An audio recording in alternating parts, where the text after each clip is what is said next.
আপনি যদি আপনার উত্তরে যদি যান দেখবেন একবারে তিস্তাকান্দি বর্ডার পর্যন্ত, যেখানে আগে ছিল 50 টাকা 100 টাকা জমির বিঘা, এখন আপনি দেখেন ওখানে যদি যান দেখবেন আপনার এই এলাকা থেকে ওই এলাকার দাম বেশি।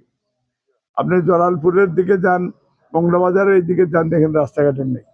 আপনি ফেঞ্চুগঞ্জ যান, বাগমারা যান, তারপরে আপনার বাংলা বাজারে যান, আপনার এই বাগমারাতে যান, আপনার ওই যে ওয়েস্ট গরিপুরে যান, এবং দেখবেন যে রাস্তাঘাট অত্যন্ত নজর, মনে হচ্ছে যে আমরা আদিম যুগে বসবাস করছি।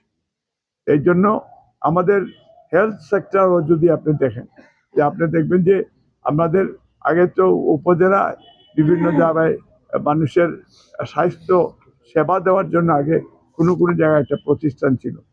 এগুলিও যদি আমরা সংস্কার করতে হয়, অন্তত 20-30টা বেড মডার্নাইজ আধুনিকরণ করে, এবং সেখানে আমাদের মা বোনদের সিজারিয়ানের অনেক সময় মানুষ মারা যায়, রাস্তায় মারা গেছে অনেক বোনেরা।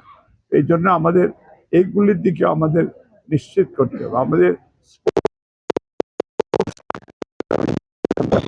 তাদের হেলথ প্রত্যেকটা মানুষের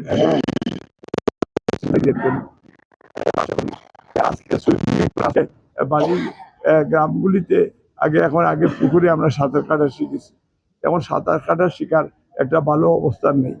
তো সেই কারণে আমরা স্পোর্টস সেন্টারে হলে সুইমিং পুল থেকে শুরু করে মেয়েদেরও আলাদা করতে পারেন, পুরুষের আলাদা করতে।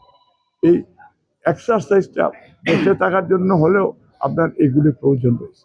এবং আপনার স্টেডিয়াম নাই, স্টেডিয়ামের জন্য আমাদের বাচ্চারা বর্ষাকালে এখন কোথায় যাবে? এবং এই এলাকার ড্রাগ ডিলিং অনেক জায়গায়, আমি কমিশনার আমার বলেছে যে স্পেশালি ড্রাগ ডিলাররা এইসব এলাকায় বিভিন্নভাবে চুরি ডাকাতি, রাজধানী লুট, অন্যায় অবিচার অত্যাচার শুরু করছে। এই মংলাবাজারে একদিনে, মংলাবাজার ইউনিয়নে একদিনে পুরা বাজার তছনছ করে দিছে এই আপনার চোর ডাকাতের। এবং এইখানে আমি কমিশনারের সাথে আমি আলাপ করেছি যে ভাই এগুলি ইমিডিয়েট অ্যাকশন যদি আপনি না নেন এবং এদেরকে না ধরে দেন, তাহলে মানুষের এই যে আপনার এই ভোগান্তি আরো বেশি বাড়বে। যাতে এই চোরগুলি যে কোনোভাবে এটা ধরা পড়ে, আমি আশা করি কমিশনার আমাকে কথা দিয়েছে যে ওনাদের সেই সব ধরনের সোর্স দিয়ে ওনারা তৈরি করবে। এবং আরেকটা জিনিস বলি, আমি এটা উপজেলার 4টা থানার ওসি সাহেবকে বলছি যে অযথা মানুষকে আপনি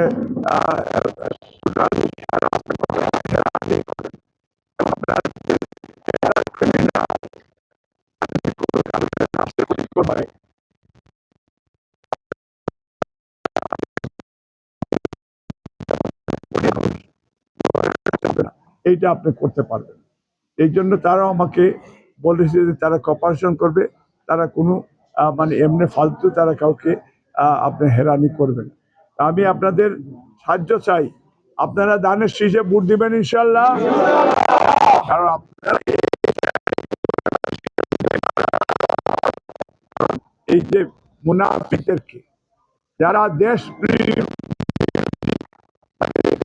কোনো ধরনের কোনো কন্ট্রিবিউশন নাই, আপনি যদি স্বাধীনতা দেখেন, স্বাধীনতা থেকে আজ পর্যন্ত যাদের কোনো কন্ট্রিবিউশন নেই, তো একমাত্র এই মুহূর্তে মানুষের কাছে নিরাপদেই বাংলাদেশ। বিকজ আমরা দিল্লিও না, আমরা পিন্ডিও না, সবার আগে ধন্যবাদ। আশা করি আগামী যেটা ওনারা বলেছেন যে ফজরের নামাজ পড়ে বা তাজুদের নামাজ পড়ে আপনারা বুথ সেন্টারে ফজরের 7:30টার ভিতরে আপনারা, আমার মনে হয় 7টা থেকে অবস্থান নিতে হবে, এবং আপনারা আমাদের মা বোনদেরকেও সাথে করে নিয়ে আপনার ডাবল ট্রিপল আপনারা দানের শীষে দিবেন। দিয়ে আপনারা আমাকেও জয়যুক্ত করলে আমি আপনাদের এলাকার সন্তান হিসেবে আমি পার্লামেন্টে গিয়েও আমরা দেশের পক্ষে, আমরা প্রত্যেকটা ধর্ম মূল্যদের বিশ্বাসী শক্তিগুলির পক্ষে, এবং স্পেশালি আমরা যে 99% মুসলমানের দেশে সংবিধানে বিসমিল্লাহির রহমানির রহিম, আল্লাহর প্রতি আস্থা এবং বিশ্বাস, এটা স্থাপন পুনরায় এটা সিরিয়াসলি করার জন্য, এবং আমরা সেখানে কাজ করব। এবং আমিও ইনশাল্লাহ যদি আপনাদের ম্যান্ডেট নিয়ে পার্লামেন্টে যাই, অন্তত আপনাদের এলাকা বাংলাদেশের মধ্যে ওয়ান অফ দি বেস্ট এলাকা হিসাবে আমি গড়ে তুলব বলে আমি আশা করি। সবাইকে ধন্যবাদ।